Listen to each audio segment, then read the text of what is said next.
Como saber se a Bíblia é confiável? Primeira parte. Bom, a primeira coisa para alguém entender a Bíblia, a primeira coisa é confiar no autor. Essa é a primeira coisa. É que nem quando eu recebo um cheque, eu tenho que confiar em quem assinou. Eu não vou confiar em mais nada, mas em quem assinou. A assinatura é da pessoa? É. Então ele assinou, eu recebo o cheque e já tenho dinheiro. Se alguém falar assim, Mário, você tem R$1.000 aí? Eu não vou falar, não, eu tenho só um cheque. Mas o cheque não é de R$1.000? É, mas eu só vou ter os R$1.000 na hora que chegar no banco. Não, mas essa pessoa que assinou o cheque, será que vai ficar sem fundo? Não sei, né? A gente não sabe. A pessoa vai que ela não deixou lá dinheiro na conta. Então, quando você desconfia do autor, você não vai aprender a palavra de Deus, não vai entender a palavra de Deus. É muito simples isso. Aquele que é de Deus, ele justifica a Deus. Ele tem a Deus por justo. Então, se eu creio realmente que Deus é justo, que Deus é fiel, que Deus é verdadeiro, eu tenho que crer que Ele iria deixar a sua palavra de maneira que ela pudesse sobreviver a milhares de anos, como aconteceu. O Novo Testamento, 2.000 anos, mas o Antigo Testamento, mais tempo que isso. E existem muitas lendas por aí, né? As pessoas vêm, eu sempre recebo isso. Essa semana chegou um lá, mas a Igreja Católica foi lá ao concílio de, não sei, Nicéia ou qualquer outro concílio, que então eles que decidiram o que ia ter da Bíblia, não foram eles que decidiram. Não foram eles. Isso é a mesma coisa que eu pregar o evangelho para alguém, a pessoa se converter, aí fala assim, foi por você que converteu a pessoa. Não converti nada. Eu preguei a mesma mensagem para a pessoa A e para a pessoa B. A pessoa A se converteu, a pessoa B não. Não fui eu. Não fui eu, foi a palavra de Deus, foi o Espírito Santo de Deus.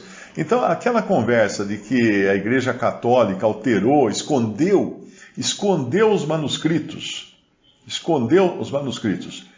Essa é muito comum, muitos falam isso. Está errado. Isso aí é bobagem, porque a maior parte dos manuscritos antigos não estão no Vaticano.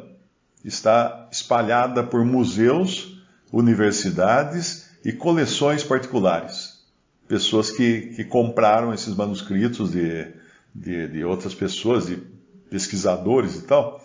E hoje você teria condições, se pegasse fogo o Vaticano, queimasse todos os manuscritos que tem lá dentro, você teria condições de construir a Bíblia de novo. Só dos trechos que existem espalhados pelo mundo, trechos em manuscritos. Agora, Deus não deixou, sabiamente, Deus não deixou nenhum manuscrito original. Você não tem nenhum texto. Para começar, nós não temos nenhum texto do punho do Senhor Jesus. Porque ele não escreveu nada. A única coisa que ele escreveu foi na poeira do piso do templo. Que ele escreveu com o dedo quando aquela mulher estava ali sendo acusada de adultério. E ele escrevia no chão e ninguém sabe o que ele escreveu no chão. E uma outra passagem que tem é quando uma mão escreveu na parede do palácio do rei. Uma frase na parede. E quando o dedo de Deus escreveu os 10 mandamentos, também a lei, né, nas tábuas de pedra. Fora isso, você não tem nada com a caligrafia de Deus ou do Senhor Jesus, ou de Jeová, que é Jesus. E mesmo essas coisas se perderam, ninguém sabe onde está. Porque Deus não permitiu também que os manuscritos originais dos apóstolos chegassem até os nossos dias.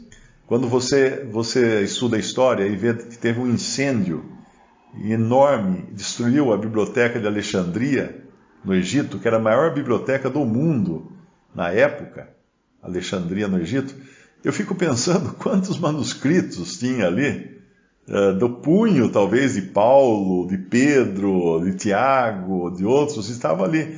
E quem permitiu esse incêndio então? Se estivessem ali, ia falar assim, mas Deus permitiu que fosse destruído? Sim. Porque sabe o que aconteceria? Aconteceria o que acontece hoje com aquele falso sudário, que o pessoal fica adorando um pedaço de pano velho, achando que tem a estampa de Cristo. Já foi provado cientificamente que não é, né? Ele é da Idade Média, nem é antigo. Ele é uma coisa muito mais recente. mas as pessoas acabariam adorando o santo sudário. E isso realmente Deus não ia permitir. E hoje, como tem no catolicismo, você tem as relíquias, né? O que são as relíquias? Relíquias são supostos pedacinhos da cruz, que se juntasse tudo, dava para construir a Arca de Noé, de tanta madeira que ia ter, né? Que é vendido nas lojinhas de Roma, porque é muita madeira, é muita gente que tem relíquia da cruz de Jesus, é muita gente. Tem relíquia da roupa de santos, relíquia de osso, pedacinho de osso, né? Que esse aqui é o pedacinho de osso de não sei que santo, tal. Então a pessoa põe numa correntinha, uma caixinha, né? Faz uma joia e pendura uma correntinha no pescoço para dar sorte, aquela relíquia. Eu vou contar aqui um caso pitoresco. Eu era jovem, devia estar com meus 18 anos. E aí estava numa festa, estava conversando com uma garota, era uma americana. E aí a gente no gramado da casa de um tio meu que estava tendo a festa, os jovens todos lá, né? E eu estava no gramado batendo papo com ela. Aí eu vi no pescoço dela tinha uma correntinha e uma caixinha. Ela nem era católica, eu acho que ela era luterana, alguma coisa assim, mas também tem, no protestantismo também tem algumas coisas dessas, sabe? De relíquia. Aí aquela caixinha, uma correntinha, eu falei, o que é isso? Não, isso aqui é um pedacinho, é uma relíquia, é um pedacinho da roupa de São não sei o que lá, um santo ou uma santa, não sei quem. Falei, puxa, deixa eu ver. Aí eu peguei, eu abri a caixinha. E a hora que eu abri a caixinha, a roupa da santa caiu na grama. E quem disse que a gente achou isso depois? Nunca mais achamos um pedacinho da roupa. Era uma coisinha minúscula, era uma casquinha meio apodrecida, né? Caiu na grama, pronto, ficou a relíquia na grama. Então, quando você vai atrás dessas coisas, você está perdendo tempo e perdendo oportunidades também de conhecer a verdade. Agora, os manuscritos dos quais a Bíblia nossa chegou até nós, essas versões, eles são posteriores ao tempo bíblico, porque é cópia de cópia de cópia, porque eles copiavam.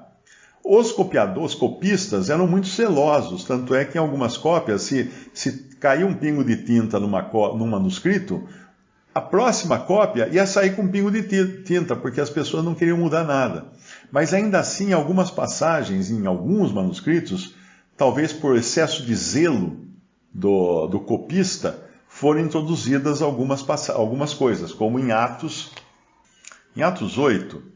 Se você vai lá naquele diálogo que o eunuco tem com Filipe, você encontra o versículo 37, por exemplo. Ele vem, então Filipe, versículo 35, então Filipe abrindo a sua boca e começando nesta escritura, lhe anunciou a Jesus. Na escritura de Isaías 53, que o eunuco estava lendo na carruagem e não estava entendendo nada. Aí no versículo 36 diz, e indo eles caminhando, chegaram ao pé de alguma água. E disse o eunuco, eis aqui água, quem pede que eu seja batizado? Versículo 37, e disse Filipe, é lícito se crês de todo o coração. E respondendo o eunuco disse, creio que Jesus Cristo é o Filho de Deus. Versículo 38, e mandou parar o carro e desceram ambos a água, tanto Filipe como o eunuco, e o batizou. Veja bem, esse versículo 37 que aparece aqui, ele não tem nos melhores manuscritos, ele não existe. Se você pegar, por exemplo, a versão do Darby da Bíblia, ela pula do 36 para o 38.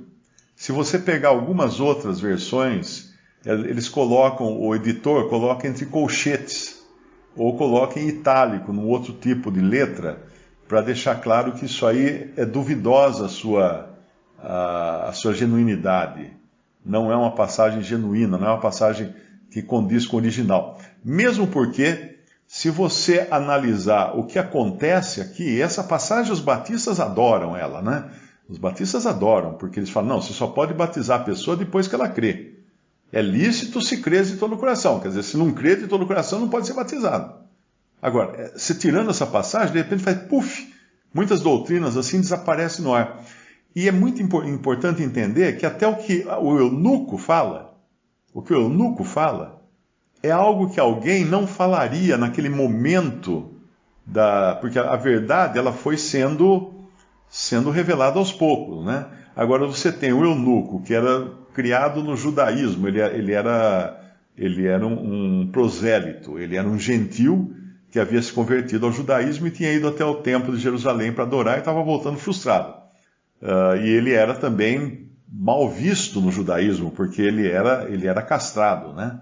E um castrado não podia entrar no templo, um castrado não tinha aceitação, mesmo porque no Antigo Testamento, Deus, uma pessoa para servir a Deus no templo, um levita, um sacerdote, ele não podia ser castrado. E claro que isso era para prefigurar que Deus exige perfeição para aqueles que entram na presença dele para adorar. E por isso também que diz lá no Antigo Testamento que Davi odiava todo manco, todo aleijado, porque Davi é um símbolo de Cristo no seu reino, que exige perfeição absoluta. Mas, por outro lado, a maravilha da Bíblia é mostrar que Davi salva o filho de Jonatas, Mefibosete, que era aleijado dos 2 pés. E Davi salva Mefibosete, convida, isso em honra a Jonatas, né, o pai dele, que tinha sido morto, em honra a Jonatas, Davi recolhe Mefibosete para o seu palácio, e pelo resto dos seus dias, Mefibosete, que era aleijado dos 2 pés, iria comer à mesa do rei Davi. E numa outra passagem já dizia que Davi odiava quem fosse aleijado, quem tivesse o defeito de que fosse aleijado. E eu não me lembro a passagem agora, se algum irmão lembrar, mas eu não me lembro agora. Estou contando a história por alto, depois podem até pesquisar na Bíblia onde estão essas passagens. Mas a coisa bonita disso é mostrar que Cristo, ao mesmo tempo que exige a perfeição, que Ele transforma a pessoa para ser perfeita nele, ao mesmo tempo, Ele também exerce misericórdia e graça. E onde estava a misericórdia e a graça, no caso de Davi receber Mefibosete? Bom, misericórdia porque ele trouxe Mefibosete, graça, né? Ele trouxe Mefibosete para dentro do seu palácio. E outra coisa, quando Mefibosete comia à mesa do rei, ele era perfeito. Como perfeito? Mas ele era aleijado dos 2 pés? Não, os pés ficavam embaixo da mesa. Ninguém via os pés de Mefibosete. Então, para a geral, ali estava uma pessoa perfeita, que não tinha defeito. Porque a graça de Deus esconde as nossas imperfeições. A misericórdia de Deus perdoa os nossos pecados. Mas então, voltando lá ao que eu estava dizendo, aquilo que aqui, né, 2 Samuel 5:8, diz assim: porque Davi disse naquele dia: qualquer que ferir os jebuseus e chegar ao canal, e aos coxos e aos cegos, que a alma de Davi aborrece, será cabeça e capitão. Por isso se diz: nem cego nem coxo entrará nesta casa. Olha que interessante. Olha que interessante. Isso aqui era pelo zelo de Davi de querer perfeição, porque ele é um tipo de Cristo, né, no Antigo Testamento. Mas depois ele vai, então, receber Mefibosete, um coxo, para comer à sua mesa no Palácio Real. Mas voltando lá para o que estava acontecendo com esse Filipe, a frase que ele diz aqui não seria possível ele dizer. Pelo conhecimento que ele tinha das Escrituras, ele não podia dizer isso, porque isso aqui foi revelado só depois que Cristo veio. E ele tinha sido, talvez ele fosse versado, ou conhecesse as Escrituras do Antigo Testamento, que ele lia, né? Por ser um prosélito do judaísmo. Mas o fato dele dizer: creio que Jesus Cristo é o Filho de Deus, ele não tinha isso na memória, vamos dizer assim, na pasta do conhecimento dele. Por quê? Porque alguém se declarar filho de Deus no judaísmo era uma heresia. Por isso que Cristo foi condenado, porque ele se dizia ser filho de Deus. E ele não conhecia quem era Cristo, tanto é que por isso que ele precisa da pregação de Filipe. Então, voltando à questão dos manuscritos, em Romanos também tem uma outra passagem que nessa versão corrigida, Romanos capítulo 8, quando você lê Romanos capítulo 7, o homem já vivificado, um homem nascido de novo, que já está sentindo o peso, a angústia do seu pecado, mas ele ainda não tem libertação. É a situação de muitas pessoas na cristandade que ouviram o Evangelho, que nasceram de novo, têm vida agora, mas não têm paz, não têm segurança eterna, tem o maior medo de morrer e ir para o inferno, porque ainda não sabem, não conheceram a libertação. Em Romanos 7,24 fala: miserável homem que eu sou, quem me livrará do corpo desta morte? Aí ele dá graças a Deus por Jesus Cristo nosso Senhor. Assim que eu mesmo, com entendimento, sirvo a lei de Deus, mas com a carne, a lei do pecado. Então ele percebe que há uma divisão nele. Há uma vida que é do alto, mas há uma carne que é do baixo. Então ele não consegue realmente fazer o que a vida nova dele deseja, porque a carne atrapalha. A carne atrapalha. Daí ele entra no capítulo 8, e o que ele diz? Portanto, agora nenhuma condenação há para os que estão em Cristo Jesus. E aí entra uma glosa. O que é uma glosa? É um pedaço que foi tirado de uma outra parte desse capítulo 8 aqui e colado aqui. Sabe o copy-paste? Pois é, o copy-paste teve um escriba lá quase 2000 anos atrás que fez um copy-paste aqui. Ele pegou um versículo que... Ele pega o versículo 4, onde o assunto é outro. Repara só, Romanos 8,4. Para que a justiça da lei se cumprisse em nós, que não andamos segundo a carne, mas segundo o Espírito. Esse é outro assunto. Mas ele pegou esse não andamos segundo a carne e colou ali em cima, no versículo 1. Porque o versículo 1, nos melhores manuscritos, está escrito assim: portanto, agora nenhuma condenação há para os que estão em Cristo Jesus. Ponto final. Não fala mais nada. E ele acrescentou que não andam segundo a carne, mas segundo o Espírito. Esse acréscimo deixa claro que aqui ele detona o sentido do versículo 1. Porque estar em Cristo Jesus é algo que não depende de nós. Nenhuma condenação há para os que estão em Cristo Jesus. Quem é que está em Cristo Jesus? Aqueles que foram salvos por Cristo Jesus. É uma obra totalmente de Cristo Jesus, não do homem. E não aqueles que não andam segundo a carne, mas segundo o Espírito. Botou a obra no meio. Percebe? Então esse versículo também não tem nos melhores manuscritos. Então, por isso que é bom às vezes você usar 2 ou 3 versões da Bíblia, menos aquela da linguagem de hoje, que é muito ruim, é péssima. É preferível você ler uma Bíblia católica, que as versões católicas foram traduzidas com muito mais zelo do que essa linguagem de hoje. Isso é uma aberração, isso aí, eles pegaram lá 600 palavras de um vocabulário que as pessoas normalmente entenderiam e usaram essas 600 palavras para escrever essa Bíblia na linguagem de hoje. Só que eles, com isso, eliminaram muito sentido do texto original. Então, essas coisas, eu estava dizendo tudo isso para mostrar que Deus esteve no comando o tempo todo, nunca saiu do comando. Para você crer que a Bíblia é a palavra de Deus, você tem que crer primeiro em Deus. Que Deus é o Deus da palavra de Deus, que Deus é o Deus da Bíblia, que Deus é o Deus que não permitiu que a Bíblia fosse adulterada. E se você é daquela turminha lá que adora falar hebraico agora, e acha que tem que ler a Bíblia em hebraico e não sei o quê, vou dar mais uma informação que talvez você não saiba. Muitos versículos citados pelo Senhor Jesus nos evangelhos, ou pelos evangelistas, citando o Senhor Jesus nos evangelhos, e pelos apóstolos, pelos escritores das cartas, muitos versículos não vieram, citações do Antigo Testamento, claro, citações do Antigo Testamento, não vieram do Antigo Testamento hebraico, vieram do Antigo Testamento grego, da versão dos 70, da versão Septuaginta, que foi escrita por 70 judeus, 70 escribas judeus no Egito. E era a versão que circulava entre os judeus no tempo do Senhor Jesus. Eles liam essa versão em grego no tempo do Senhor Jesus. Depois, cerca de 400 anos depois, é que foi oficializada a leitura, a versão em hebraico, entre os judeus em todos os lugares, como é até hoje.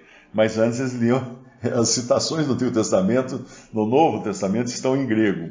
Não todas, mas muitas delas. Mas é claro que os judeus também tinham de memória, né? Grande parte das escrituras em hebraico, porque eles também eram versados no hebraico. Bom, nós usamos a Bíblia versão, que chama a versão protestante, né? Ela usa o mesmo Antigo Testamento dos judeus. Ela tem os mesmos livros dos judeus. A Igreja Católica acrescentou, acho que são 6 livros, se não me engano, acrescentou esses livros, mas você não precisa de muita pesquisa para rir, para dar risada de algum desses livros. Porque tem coisas ali que são totalmente absurdas. Por exemplo, é de um desses livros, de Macabeus, que eles tiraram a oração pelos mortos. Tiraram, assim, a ideia do purgatório, de que uma pessoa não pode ser salva direto, não vai direto para o céu. Ela tem que passar por uma antessala para purgar alguns pecados por meio de sofrimentos, para depois chegar no céu. Então, nós teríamos que orar pelas almas que estão presas no purgatório. Isso aí vem de ideias do livro de Macabeus. Tem também o livro eu acho que é de Daniel, tem um capítulo no livro de Daniel, da versão católica, que não tem, que é uma história da carochinha. Tem o dragão. De onde vem o São Jorge? Tem o dragão lá também no Antigo Testamento dos judeus, dos católicos, né?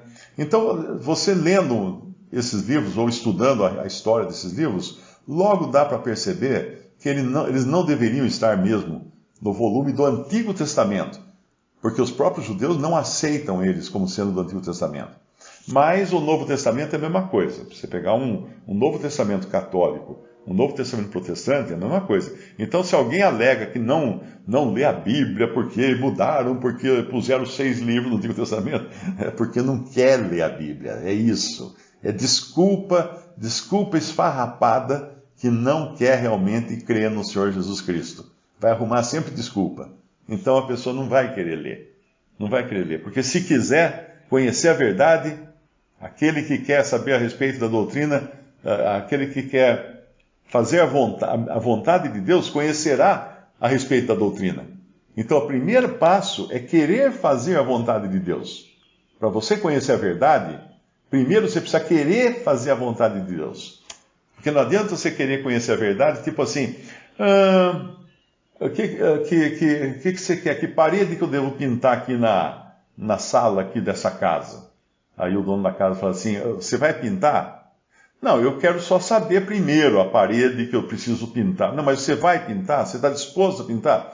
Não, eu primeiro precisaria saber. Não, então tá, pode ir embora, eu vou contratar outro pintor. Não vai nem falar que parede é, porque a pessoa não está disposta a fazer a vontade do dono da casa. Então, uma pessoa, primeiro, que está disposta, eu estou disposto a conhecer a Deus. Ele vai abrir o entendimento dessa pessoa para a palavra dele. Não, eu não estou disposto a conhecer a Deus. Ele vai fechar. Como o Senhor Jesus fechava o entendimento daqueles fariseus, eles não conseguiam entender, eles não conseguiam enxergar, e teve momento que eles não só não conseguiram entender o que o Senhor falava, como não conseguiram ver o Senhor. Não conseguiram ver o Senhor. Como assim? Eles queriam ir lá para pegá-lo, para prendê-lo, né? Aí fala, Jesus passou pelo meio deles. E ninguém pegou, cadê? Ninguém viu. Ninguém viu. Porque ele fechou os olhos deles. Ele os deixou cegos. Eles ficaram tateando, como no Antigo Testamento tem uma passagem assim, né? Eles ficam tateando porque eles não conseguem enxergar, porque Deus cegou-lhes o entendimento. O próprio Paulo, eu acho que fala isso na sua carta aos Romanos, que Deus cegou os judeus, para não enxergarem. Da mesma forma como Deus enviará a operação do erro, depois do arrebatamento da igreja, quando vier o anticristo, Deus enviará a operação do erro para que todos aqueles que não tiveram amor pela verdade, nesse tempo agora, que é o tempo da graça, rejeitaram a graça de Deus, depois não tem jeito mais. Porque Deus manda a operação do erro. O que é isso? Ele manda um poder sedutor para que essa pessoa creia na mentira. Creia na mentira. Ela não tem como não crer na mentira. É como se estivesse hipnotizada pela mentira. Vai crer a mentira. Então, por isso que é muito importante, primeiro, querer ter amor pela verdade. Senão, não vai conhecer a verdade. Eu queria só voltar àquele ponto da confiabilidade da Bíblia. Como eu falei, o primeiro ponto é crer que Deus é o maior interessado em conservar a sua palavra. A gente costuma falar de produto pirata, né? O que é um produto? Por que existe? Por que é crime? Produtos piratas, livros piratas, perfumes piratas, porque tem um dono, tem uma empresa que é dona do produto original. E essa empresa toma todos os cuidados para o original não ser corrompido, não ser lançado no mercado por outra pessoa. Então ela vai atrás, tem advogados, essas grandes empresas têm advogados, entram em batalhas judiciais enormes aí porque aparece os piratas, né? Agora, se os homens têm tanto cuidado em preservar aquilo que eles inventaram, o que produziram, por isso que todo livro tem copyright, né, direitos autorais, tudo mais. Quanto mais Deus, quem que nós estamos achando que Deus é o quê? Menos que os homens, né? Para deixar ao léu a sua palavra, para que ela não chegasse até nós de forma confiável?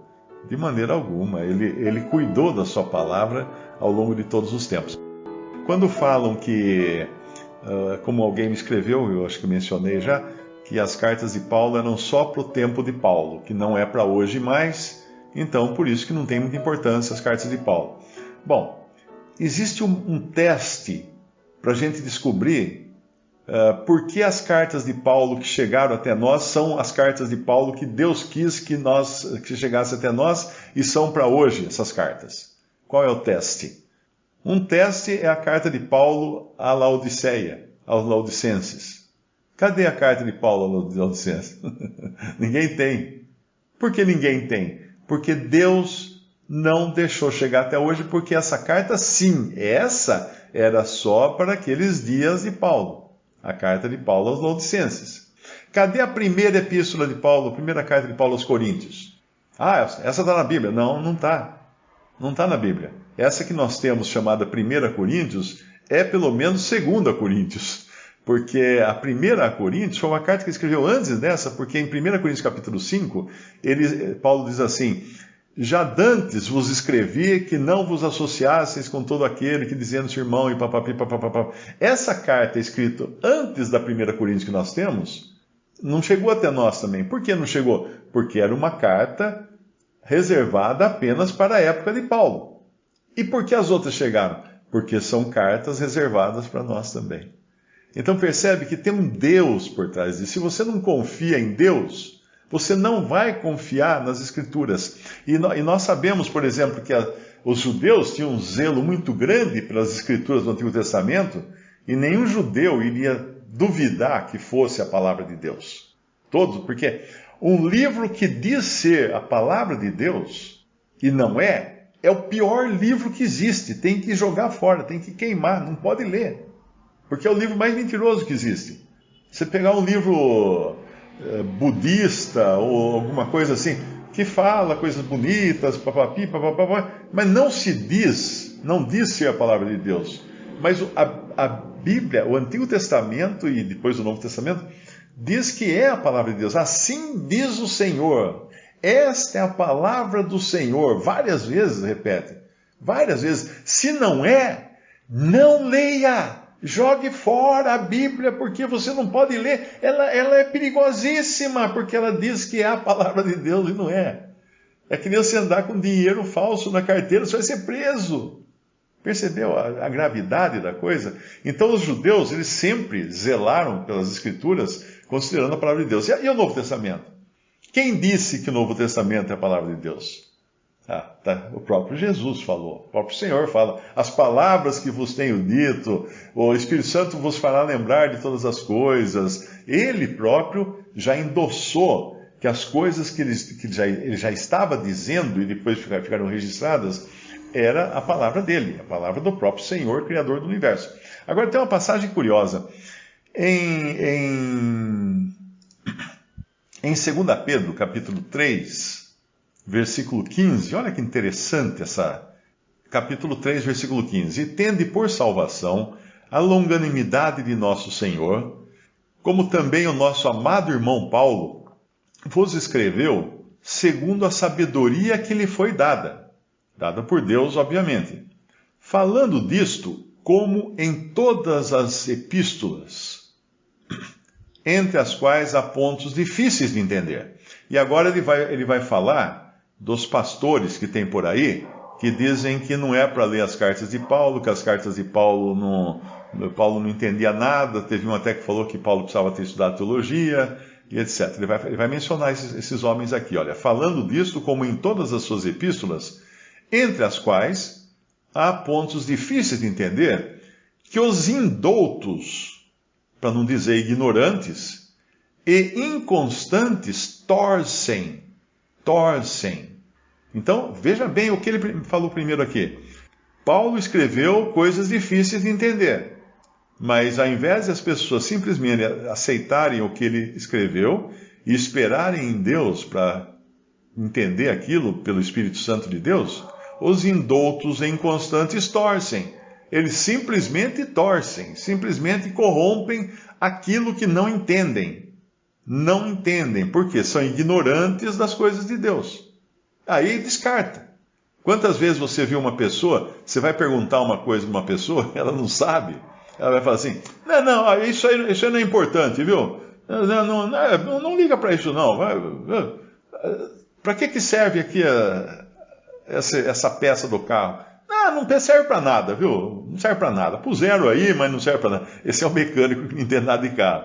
Então a mesma coisa os indoutos e inconstantes fazem com as cartas de Paulo.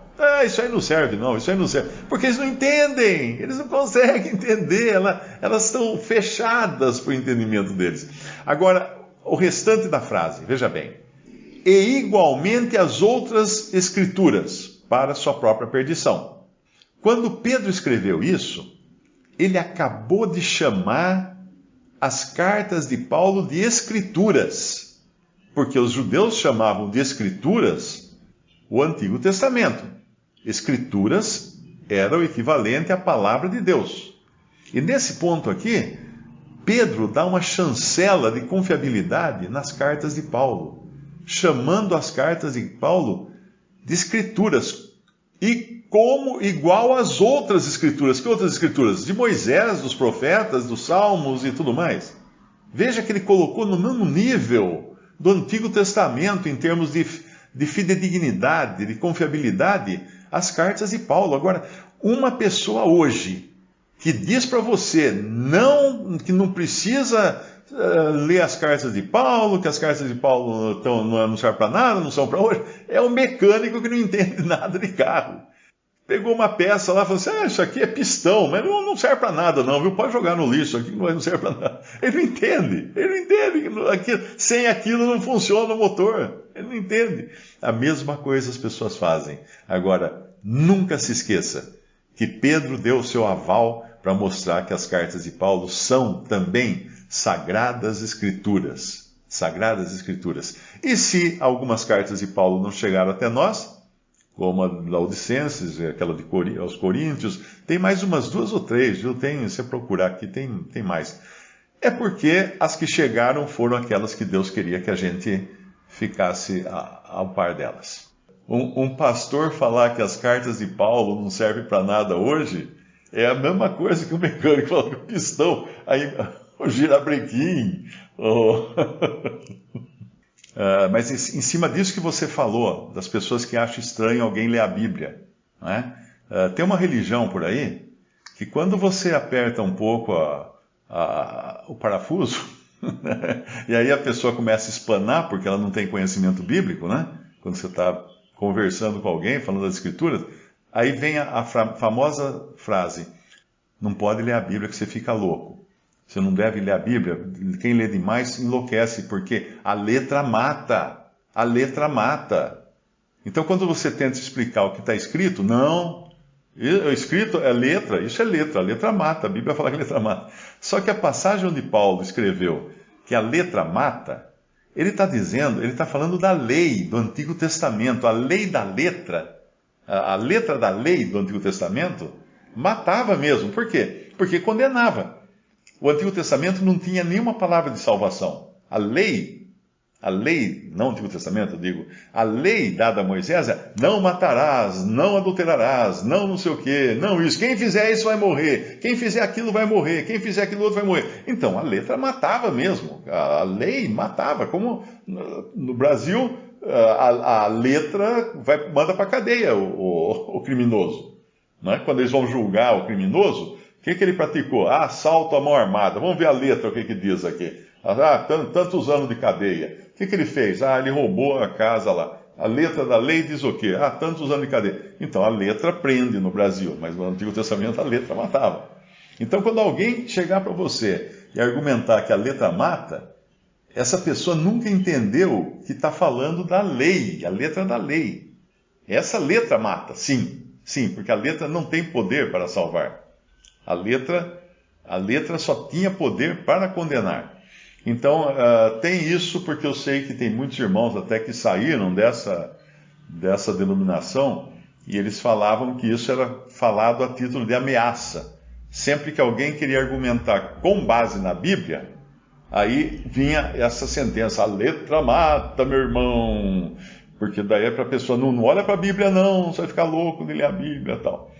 Mas quando nós temos uma pena de dúvida sobre a veracidade da Bíblia, uma peninha de dúvida, né? Um fiozinho de dúvida, se você puxar esse fiozinho, ele vem outro fiozinho, aí você nunca vai ter paz e nunca vai ter segurança, porque você vai ficar... É que nem aquele tapete voador das Mil e Uma Noites, das histórias... das lendas de Mil e Uma Noites, né? Se o cara está voando lá com aquele tapete por cima do deserto, ele vê um fiozinho, fala: o que será que é esse fiozinho aqui?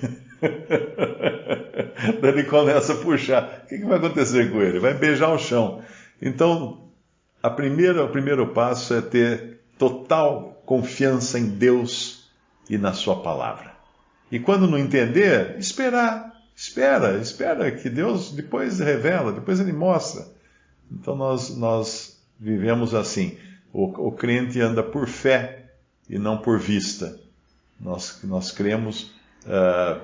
Se alguém quiser agradar a Deus, primeiro tem que crer que Ele exista e é galardoador dos que o buscam.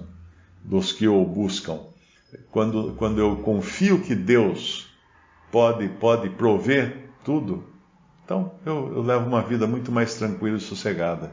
Hoje muitas igrejas estão cheias de pessoas atrás de dinheiro, atrás de poder, atrás de casamento, atrás de saúde do corpo, e tão poucas pessoas preocupadas em ir atrás da salvação eterna.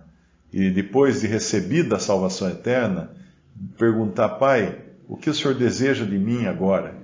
E fazer aquilo que é a vontade do Pai. Como os discípulos, quando o Senhor mandou celebrar a Páscoa, Pedro perguntou para o Senhor Jesus: Senhor, onde queres que a preparemos?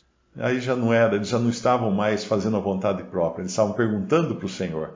Então que a gente possa continuar perguntando ao Senhor quando tivermos dúvida de que caminho seguir. E vivermos para honrá-lo, não para mesquinharias, né, que muita gente faz do Senhor Jesus Cristo um talismã, e é uma crença não muito diferente do que qualquer crença pagã, só que muda só o ídolo, né? Um acha que o Deus Zurumbumbum vai resolver os seus problemas de trabalho, de dinheiro, de saúde, e o outro acha que é um Jesus, que não é o Jesus da Bíblia.